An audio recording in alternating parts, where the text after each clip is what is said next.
Sumpah, aku ini tidak mengerti kenapa kalian menganggapku gila. Penyakitku ini bukannya menumpulkan, tapi menajamkan panca inderaku, terutama panca indera mendengarkan. Aku dapat mendengar semuanya dari langit, di bumi, dan bahkan di neraka. Jadi, bagaimana mungkin aku gila? Kalau kalian masih tidak percaya, maka perhatikanlah betapa tenangnya aku menjelaskan kejadian ini. Aku juga tidak tahu sejak kapan ide itu muncul di benakku. Namun sejak ide itu tertanam di otakku, aku merasa ada sesuatu yang menghantuiku. Dan aku tidak dapat menolak untuk melakukannya. Sebetulnya aku menyayangi orang tua itu. Dia tidak pernah menyakitiku atau menyinggungiku. Aku melakukannya bukan karena hartanya, tapi karena matanya. Ya, matanya, bak burung vulture, pucat biru.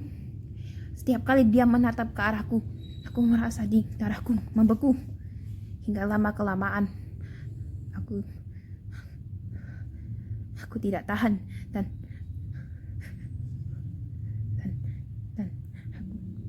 aku akhirnya memutuskan untuk membunuhnya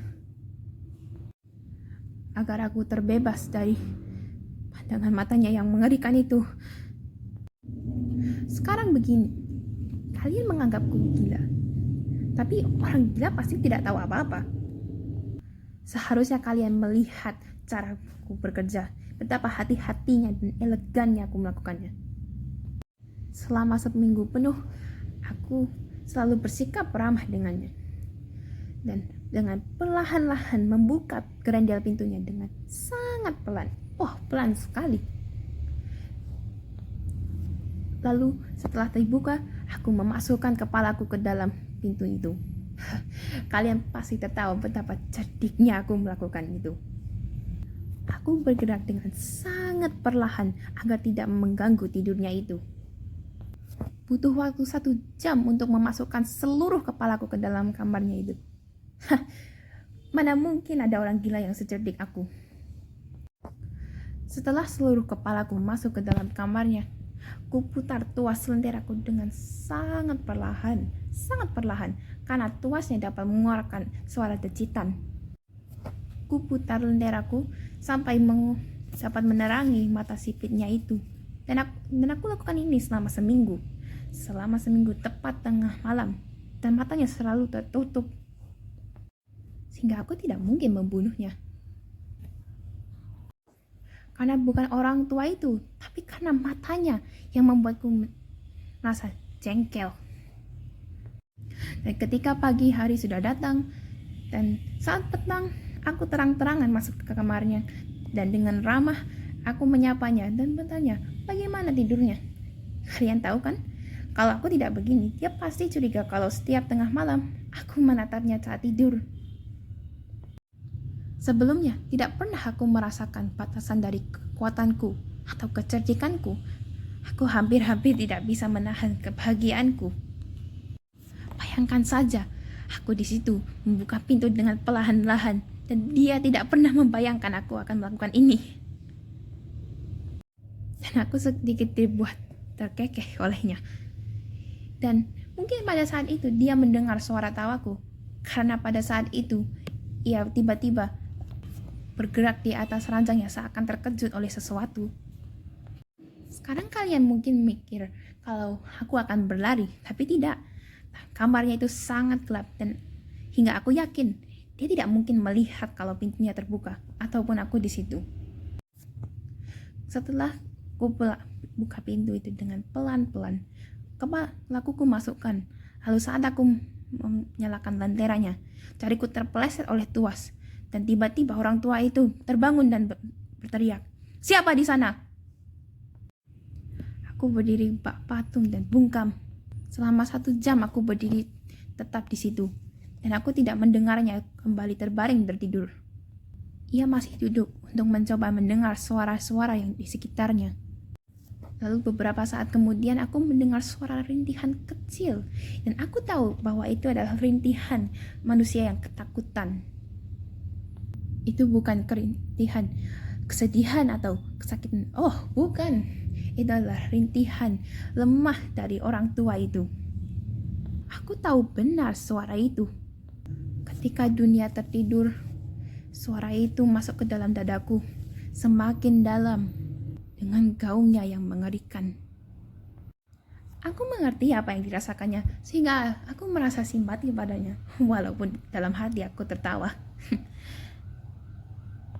Ketakutan semakin membuncah di dalam dirinya. Ia mencoba meyakinkan diri sendiri bahwa itu tidak apa-apa, tapi tidak bisa. Ia coba untuk mengatakan pada diri sendiri, tidak apa-apa, itu cuma suara angin dalam cerobong asap atau tikus di dalam lantai. Tapi tidak bisa, semuanya itu sia-sia. Karena kematian sudah ada di depannya, menyelimuti korbannya. Dan pengaruh bayang-bayang itulah yang membuatnya dapat merasakan kehadiranku di dalam kamar itu. Setelah menunggu lama, dengan sangat sabar, aku tidak mendengarnya berbaring kembali, sehingga aku memutar lagi tuas senteraku. Kalian tidak pernah membayangkan betapa hati-hatinya aku melakukan itu, hingga seberkas cahaya menerangi mata sipitnya itu, dan matanya terbuka lebar. Aku menjadi kesal. Tatapan itulah yang membuatku merinding hingga ke tulang sumsum. Tapi aku tidak bisa melihat wajahnya atau bagian tubuh lainnya karena cahayanya menerangi matanya saja.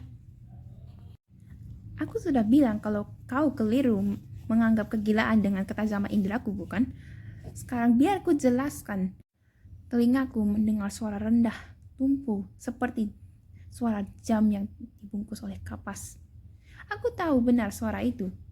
Itu adalah suara degupan jantung. Suara itu menaikkan amarahku, seperti suara drum yang menyemangati para pejuang di medan perang. Tapi aku menahan diri dan tetap tidak bergerak. Aku memegang erat lenteraku agar tidak bergoyang, menatapkan cahaya yang menembak ke arah matanya. Sementara itu, degupan jantungnya semakin cepat dan semakin nyaring sekali.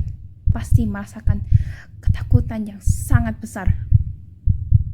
Suaranya semakin nyaring setiap saat. Apa kau mengerti? Aku adalah orang yang mudah cemas. Dan sekarang, di tengah malam, di tengah-tengah keheningan, di kamar orang tua itu, terasa sangat aneh aku menikmati suara degupan jantungnya itu. Namun aku tetap menahan diri dan tidak bergerak. Tapi suara jantungnya semakin nyaring. Kurasa jantungnya akan meledak. Dan sekarang kecemasan lain merengkuhku. Suaranya itu pasti terdengar oleh tetangga-tetangga. Waktu orang tua itu telah habis. Dengan teriakan keras, ku putar tuas lenteraku sepenuhnya dan masuk ke dalam kamarnya.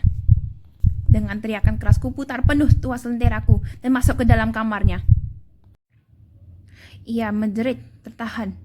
Dengan sekejap aku menyeretnya ke lantai, lalu mengangkat kasurnya yang berat dan membekapnya. Lalu aku tersenyum karena sejauh ini perbuatanku telah selesai.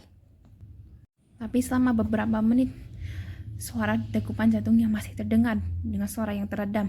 Tapi itu tidak menjengkelkanku, karena suara itu tidak akan menembus dinding.